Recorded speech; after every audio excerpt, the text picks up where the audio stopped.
अगर देश का किसान नहीं रहेगा तो अब ये देश वाले क्या खाएंगे। भूमि पर गिद्धों की नजर है। एक एक जगह की भूमि अधिग्रहित कर रहे हैं जबरन। नमस्कार, मेरे पीछे आप देख सकते हैं संयुक्त किसान मोर्चा का मंच लगा हुआ है, जहां पर एक बार फिर सरकार को हिलाने की कोशिश, सरकार को चेतावनी देते हुए यहाँ पर महापंचायत की गई। और महापंचायत के वही बड़े मुद्दे एमएसपी, लागत और तमाम किसानों से जुड़े मुद्दों को उठाने के काम यहाँ पर किए गए। बड़े बड़े किसान नेता यहाँ पर है। आप पीछे तस्वीरों में देख सकते हैं मेधा पाटकर भी यहाँ पर, जो एक समाज सेविका लगातार जो सामाजिक मुद्दे हैं उस पर अपना स्टैंड, अपनी बात रखती रही है। मैम से बात करेंगे।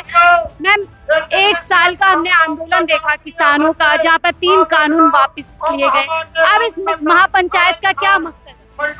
3 कानून वापस लिए, लेकिन जो कंपनीकरण, कॉर्पोरेटीकरण है जो वापस नहीं लिया, उसको आगे बढ़ा रहे। अभी खेती के क्षेत्र में भूमि अभिलेख का जिम्मा माइक्रोसॉफ्ट जैसी, बिल गेट्स की कंपनी और अन्य 3 कंपनियों को क्यों दिया गया? भूमि पर गिद्धों की नजर है। एक एक जगह की भूमि अधिग्रहित कर रहे हैं जबरन।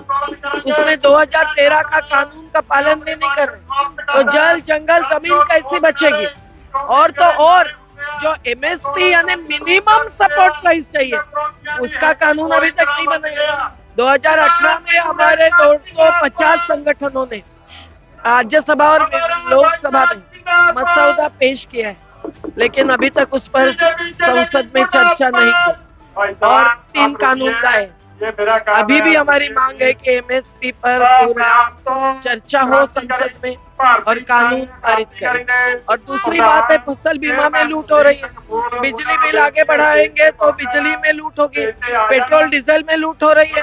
और किसानों की उपजाऊ खेती के ऊपर विकास के नाम पर जो आक्रमण हो रहा है, उसके खिलाफ लड़ना आदिवासियों को पड़ रहा है, दलितों को पड़ रहा है, किसानों को, मछुआरों की मछली का अधिकार, नदी में प्रदूषित कर रहे हैं और नदी के किनारे पर्यटन ला रहे हैं, तो मत्स्य व्यवसाय खत्म हो रहा है। हर प्रकार से प्राकृतिक आजीविका को खत्म करना, ये मोदी सरकार की विकास की अवधारणा है। हम विकास चाहते हैं, लेकिन ये तो विनाश ला रहे हैं, ये तो विस्थापन ला रहे हैं, तो क्षमता बढ़ा रहे हैं और एमएसपी के लिए पैसा नहीं कर रहे हैं। हमारा चैलेंज है कि अडानी जैसे जिन कॉर्पोरेट्स को मुनाफा बढ़ा रहे हैं, संपत्ति बढ़ रही है, उनको कर्जा बढ़ रहा है, तो फिर किसानों के कर्ज माफी करो और किसानों का सही दाम दे दो। ये बिल्कुल संभव है। लगातार विपक्ष जो है मोडानी यानी अडानी के मामले को जो है उठाने की कोशिश कर रहे हैं, लेकिन हम देख रहे हैं जो भी अडानी की बात कर रहा है उस पे ईडी, सीबीआई जैसा घेरा बनाने की कोशिश कर रहे हैं, क्योंकि वो डर रहे हैं। ये डरपोकता है और हम लोग निर्भय हैं, निडर है। तो विरोधी पक्ष उनको दल चाहते ही नहीं, वो जनतंत्र चाहते ही नहीं। इसलिए संसद में लॉकडाउन के दौरान 20 घंटे में 21 कानूनों में बदलाव लाए। ये कैसे हो सकता है? संसद में क्या हो रहा है? आरोप प्रत्यारोप हो रहे हैं। अगर अडानी की एक जो जांच रिपोर्ट आई है किसी देश से, उसके बाद देश में कुछ करना है तो जॉइंट पार्लियामेंट्री कमेटी अपॉइंट होनी चाहिए थी। विरोधी दल का अधिकार है और अडानी की संपत्ति का राष्ट्रीयकरण करना चाहिए। उनकी संपत्ति और उनके प्रोजेक्ट्स निकाल देने चाहिए और उसकी कीमत किसानों को और मजदूरों को सही दाम और सही मजदूरी देने में लगनी चाहिए। इन्होंने बजट 30,000 करोड़ से कम कर दिया, किसानों का कम कर दिया, मजदूरों का, मनरेगा का, तो बराबर उल्टी दिशा ले रहे विकास के नाम।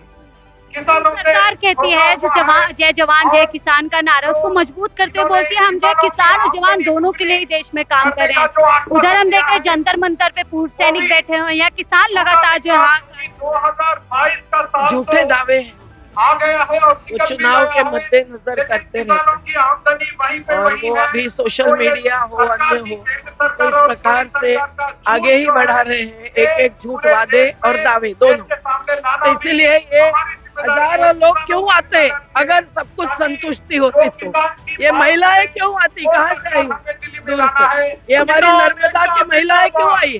अभी भी 37 साल का संघर्ष चला है। पर अभी भी सबका विस्थापितों का पुनर्वास नहीं हुआ। पर हमने लड़कर 50,000 परिवारों का लेंगे। बाकी बांधों में क्या हो रहा है? कारम बांध में अभी तक 2018 से विस्थापितों का एक भी पुनर्वास नहीं हुआ। मजदूरों का मनरेगा संघर्ष समिति का आंदोलन जारी है। बात साफ है, इस जनशक्ति से, इस जन संसद में जो बात उठ रही है वो सच्चाई। लगातार देख रहे हैं किसान सड़कों पर है, जवान सड़कों पर, मजदूर सड़कों पर, महिलाएं महंगाई को लेकर परेशान है, लेकिन सरकार ने इस बीच जो नारा दे दिया तीसरी बार नमो नारे से, और उनको विश्वास है मशीन पर, पैसे पर और माफियाओं। देखते हैं क्या होगा। सवाल लूंगी आपसे, क्या इसको हम किसानों का दूसरा आंदोलन समझे, जिस तरह से एक आंदोलन हुआ? कोई आंदोलन आगे बढ़ा मंजिल तक आंदोलन एक कार्यक्रम अलग अलग हो। दिल्ली का डेरा हटाया तो स्थगित किया था, आगे जाकर आंदोलन मंजिल तक पहुंचाएंगे ये नारा नहीं, संकल्प था। और आज भी, क्योंकि उन्होंने अभी केसेस नहीं हटाई है, उन्होंने एमएसपी का कानून नहीं लाया, कमेटी बनाने की हिम्मत नहीं है उनमें। वो जो की कमेटी बनाते हैं शिक्षा नीति पर, सभी आरएसएस के ही प्रतिनिधियों को लेते हैं। हम लोगों का तो संकल्प है ये आंदोलन को मंजिल तक पहुंचाएंगे तो देश के किसान, मतलब मजदूर भी, पशुपालक भी, मछुआरे भी, आदिवासी भी, दलित भी, ये सब बचेंगे और प्रकृति भी बचेगी। हिमालय चेतावनी दे रहा है।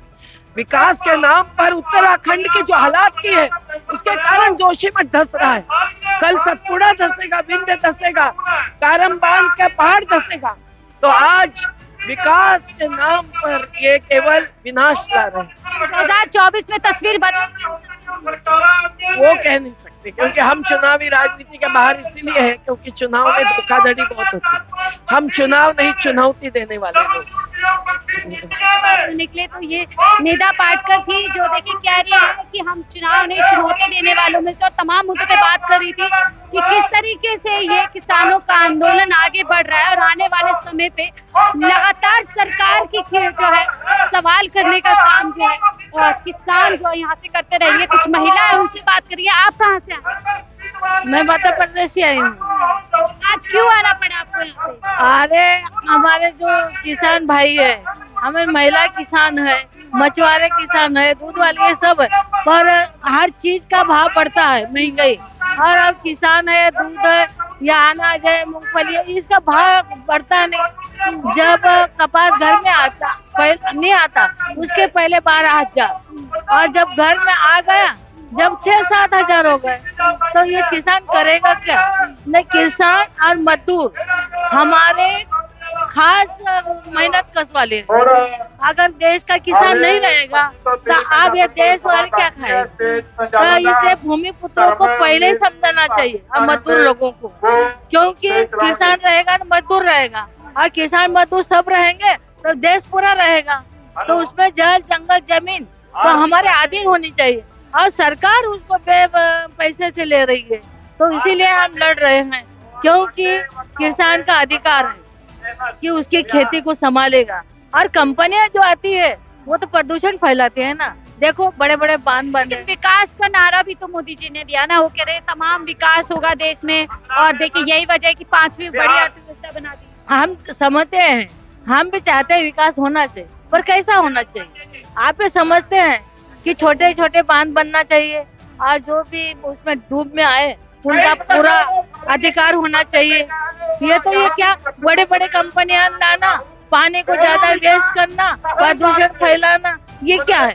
हम चाहते हैं ये क्या करते, बड़े बड़े रोड बनाते, कितने जंगल काटे जाते हैं, बांध में कितने जंगल डूबे जाते हैं, और कंपनियां जहाँ भी आएगी वहाँ तो प्रदूषण जरूर होगा।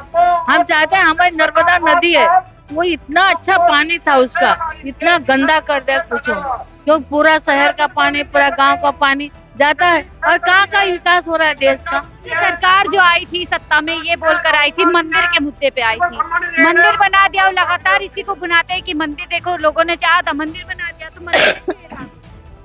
मंदिर चाहिए था, जैसा नहीं चाहिए था।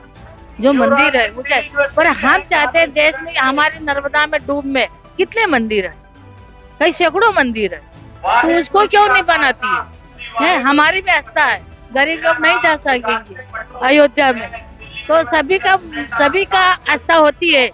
कोई हमारे आदिवासी पेड़ जंगल को पूजते हैं, हम भगवान को पूजते हैं, कोई नदी को पूजते हैं, तो हमारा भी तो आस्था होती है।